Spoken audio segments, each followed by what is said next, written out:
Beed online ज्ञानभूमीच्या या स्टुडिओमध्ये आपलं सर्वांचं स्वागत। मी ज्ञानोबा वायबशी।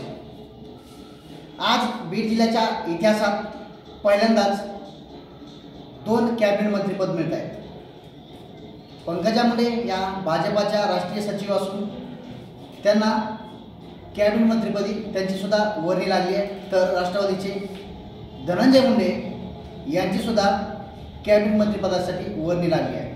खऱ्या अर्थानं बीड जिल्ह्याच्या इतिहासात आज सुवर्ण दिवस म्हणून पाहिला जातो आहे। सकाळपासून कार्यकर्ते उत्साही आहेत। आनंदाच्या भरामध्ये आनंदोत्सव साजरा केला जातो आहे। खऱ्या अर्थानं पाहायला गेलं तर फटाक्यांची आतिषबाजी, ढोल ताशा, त्याचबरोबर फुलांची उधळण करत, गुलालांची उधळण करत पेढ्यांचं वाटप केलं जात आहे। त्यामुळं बीड भाजपा आणि राष्ट्रवादी काँग्रेसच्या वतीनं बीड जिल्ह्यात वेगवेगळ्या विभागामध्ये आनंदोत्सव साजरा करताना अनेक कार्यकर्ते नेते पाहायला मिळत आहेत। पंकजा मुंडे लोकसभेला अल्पशा मताने पडल्या, त्या खचल्या नाहीत, त्या पुन्हा लढल्या आणि आज त्या मंत्रिपदाची शपथ घेत आहेत। खऱ्या अर्थानं पाहिलं गेलं तर बीड जिल्ह्यामध्ये झालेलं जातीपातीचं राजकारण,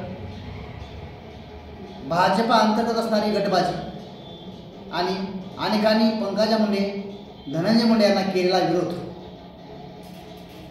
ज्यांनी विरोध केला त्यांचं राजकीय जे काही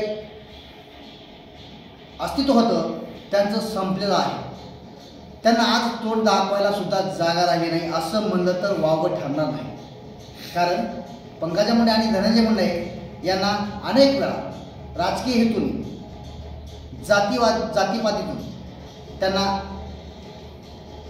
राजकीय क्षेत्रातून दूर ठेवण्याचा अनेकांनी प्रयत्न केला, मात्र ते सगळ्यांचा प्रयत्न फसला गेला आणि पंकजा मुंडे आणि धनंजय मुंडे हे नक्कीच आज बीड जिल्ह्याच्या इतिहासामध्ये पहिल्यांदा कॅबिनेट मंत्रिपद घेऊन ज्यावेळेस बीडमध्ये येतील त्यावेळेस मात्र अभूतपूर्व अशी भव्य दिव्य स्वरूपामध्ये रॅली निघणार आहे। त्यांचं बीड जिल्ह्याच्या वतीनं स्वागत केलं जाणार आहे। आज खऱ्या अर्थानं पाहायला गेलं तर भाजपच्या कार्यकर्ते जे आहेत त्यांच्याकडून सुद्धा मोठ्या प्रमाणावर आनंद उत्सव साजरा केला जातोय, दिवाळी साजरी केली जाते असा क्षण कार्यकर्त्यांनी बोलून दाखवला आहे।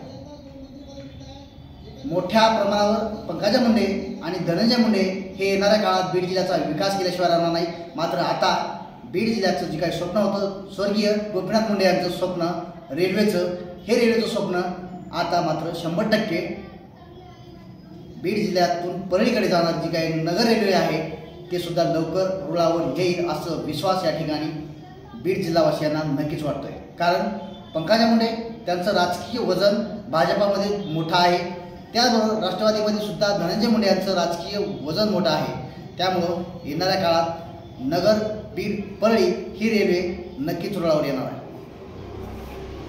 ज्यांनी पंकजा मुंडेंना, धनंजय मुंडेंना राजकारणापासून दूर लोटण्याचा प्रयत्न केला त्यांचं राजकीय करिअर उद्ध्वस्त झालंय, ते स्वतः उद्ध्वस्त झालेत।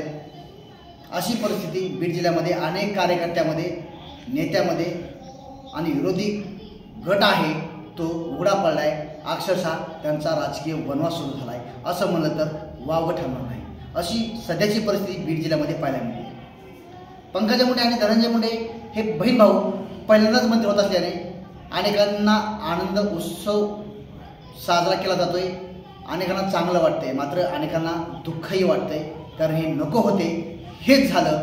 पण बीड जिल्ह्याची परिस्थिती खऱ्या अर्थानं पाहायला गेली तर सत्य हे सत्यच असतं। अंतिम सत्य हे पंकजा मुंडे आणि धनंजय मुंडे हे मंत्री झालेत आणि येणाऱ्या काळात नक्की ते विकास करतील अशी आशा बीड जिल्हावासियांना नक्कीच आहे। जातीपातीचं राजकारण अनेकांनी करण्याचा प्रयत्न केला, अडकवण्याचा प्रयत्न केला, वेगवेगळ्या खोट्या गुन्ह्यामध्ये नोंद आहेत असा भासवण्याचा सुद्धा प्रयत्न या ठिकाणी कोणीही सोडला नाही। मात्र सत्य हे सत्य समोर आलं आणि बीड जिल्हा हा विकासाच्या दृष्टिकोनातून आता खऱ्या अर्थानं पुढे येईल अशी आशा या ठिकाणी नक्कीच वाटते।